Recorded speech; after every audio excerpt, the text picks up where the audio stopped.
कार्तिक महात्म्य। त्रयोदशी से लेकर दीपावली तक के उत्सव कृत्य का वर्णन।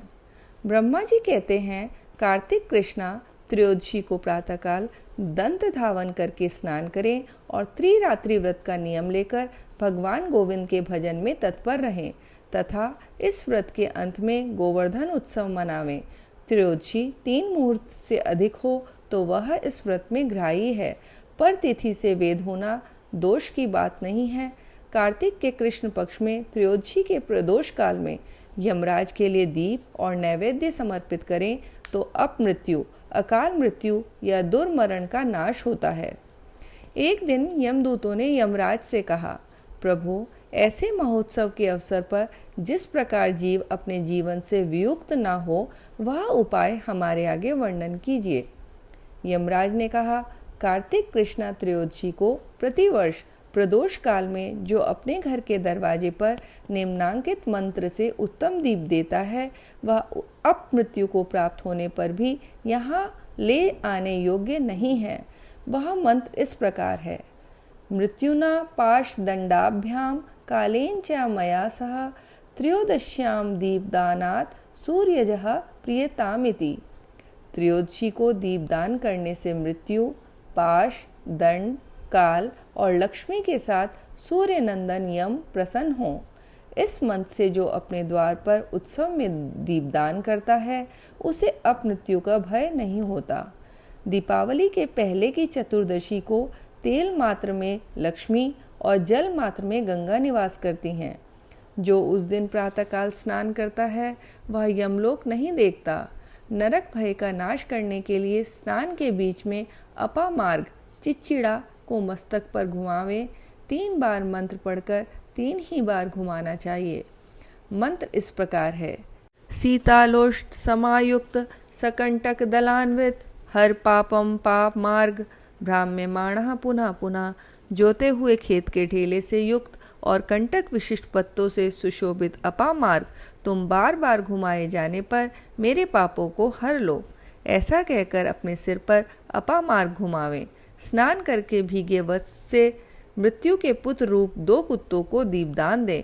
उस समय यह मंत्र पढ़ें, शुनकौ श्याम शवलौ भ्रातरौ यम सेवकौ तुष्टौ स्याताम चतुर्दश्याम दीपदानेन मृत्युजौ।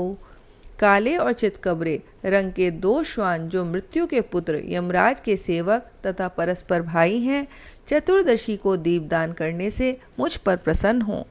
फिर स्नानांगत तर्पण करने के पश्चात 14 यमों का तर्पण करें, जिनके नाम मंत्र इस प्रकार हैं, यमाय धर्मराजाय मृत्यवे चांतकाय च वैवस्वताय कालाय सर्वभूतक्षयाय च औदुम्बराय दधनाय नीलाय परमेष्ठिने व्रकोदराय चित्राय चित्रगुप्ताय ते नमः। यह 14 नाम मंत्र हैं। इनमें से प्रत्येक के अंत में नमः पद लगाकर जोड़कर बोलें और एक एक मंत्र को 3-3 बार कहकर तिल मिश्रित जल की 3-3 अंजलियां दें। यमराज का तर्पण यज्ञोपवीति होकर अर्थात यज्ञोपवीत को बाएं कंधे पर रखकर अथवा प्राचीनावीति होकर जनेऊ को दाहिने कंधे पर करके भी किया जा सकता है, क्योंकि यमराज देवता और पितर दोनों ही पदों पर स्थित हैं, अतः उनमें उभय रूपता है। जिसके पिता जीवित हों वह भी यम और भीष्म के लिए तर्पण कर सकता है।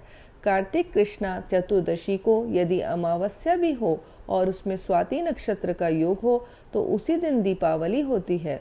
उस दिन से आरंभ करके 3 दिनों तक दीपोत्सव करना चाहिए, क्योंकि एक समय राजा बलि ने भगवान से यह वर मांगा था कि मैंने छद्म से वामन रूप धारण करने वाले आपको भूमि दान दी है और आपने उसे 3 दिन में 3 पगों द्वारा नाप लिया है। अतः आज से लेकर 3 दिनों तक प्रतिवर्ष पृथ्वी पर मेरा राज्य रहे। उस समय जो मनुष्य पृथ्वी पर दीपदान करे, उनके घर में आपकी पत्नी लक्ष्मी स्थिर भाव से निवास करें। दैत्यराज बलि को भगवान विष्णु ने चतुर्दशी से लेकर 3 दिनों तक का राज्य दिया है, इसलिए इन 3 दिनों में यहाँ सर्वथा महोत्सव करना चाहिए। चतुर्दशी की रात्रि में देवी महारात्रि का प्रादुर्भाव हुआ है, अतः शक्ति पूजा परायण पुरुषों को चतुर्दशी का उत्सव अवश्य करना चाहिए। भगवान सूर्य के तुला राशि में स्थित होने पर चतुर्दशी और अमावस्या की संध्या के समय मनुष्य हाथ में उल्का लेकर पितरों को मार्ग प्रदर्शन करावें। कार्तिक मास में चतुर्दशी आदि 3 तिथियां दीपदान आदि के कार्यों में ग्रहण करने योग्य हैं। यदि ये 3 तिथियां संगम काल से पहले ही समाप्त हो जाती हैं तो दीपदान आदि के कार्यों में इन्हें पूर्व तिथि से युक्त ही ग्रहण करना चाहिए। तदनंतर अमावस्या के प्रातःकाल स्नान करके भक्ति पूर्वक देवताओं और पितरों की पूजा और उन्हें प्रणाम करें। फिर दही, दूध तथा घी आदि से पार्वण श्राद्ध करें। इस दिन बालकों और रोगियों के सिवा और किसी को दिन में भोजन नहीं करना चाहिए। प्रदोष के समय कल्याणमयी लक्ष्मी देवी का पूजन करें।